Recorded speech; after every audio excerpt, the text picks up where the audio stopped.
L'homme ne vivra pas de pain seulement, mais de toute parole qui sort de la bouche de Dieu. Voici votre moment de méditation quotidienne. Pour mieux connaître Jésus-Christ.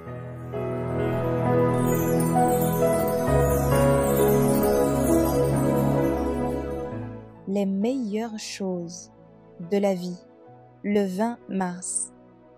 Je suis venu afin que les brebis aient la vie et qu'elles soient dans l'abondance.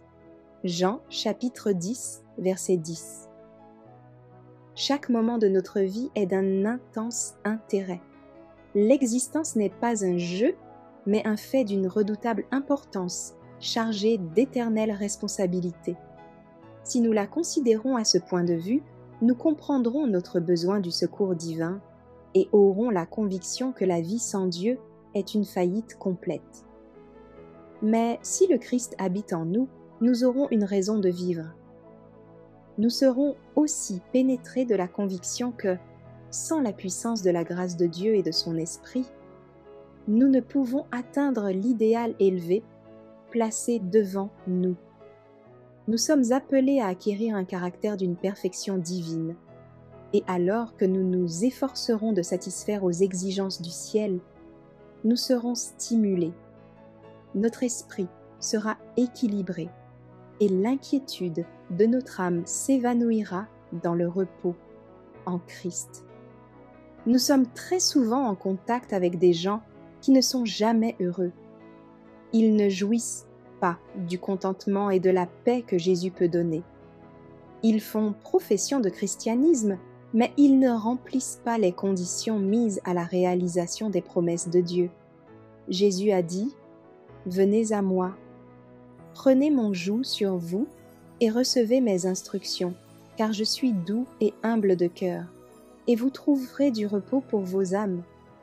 Car mon joug est doux et mon fardeau léger. » Matthieu chapitre 11, versets 28 à 30. Beaucoup sont agités parce qu'ils ne s'asseyent pas à l'école du Maître. L'enfant de Dieu soumis et prêt à renoncer à lui-même comprend, pour l'avoir vécu, ce qu'est la paix de Dieu. Les meilleures choses de la vie, la simplicité, l'honnêteté, la véracité, la pureté, la parfaite intégrité, ne peuvent s'acheter ou se vendre.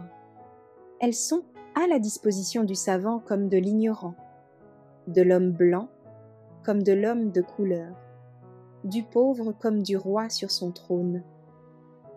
Tous nous semons dans le champ de la vie. Nous récolterons ce que nous aurons semé. Ceux qui auront cultivé l'égoïsme, l'amertume, la jalousie, en mangeront les fruits amers.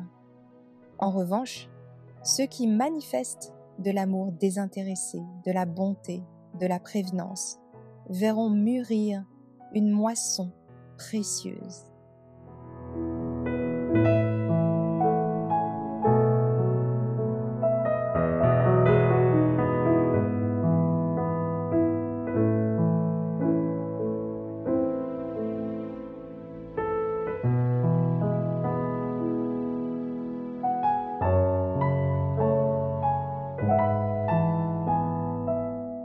Merci d'avoir écouté cette présentation.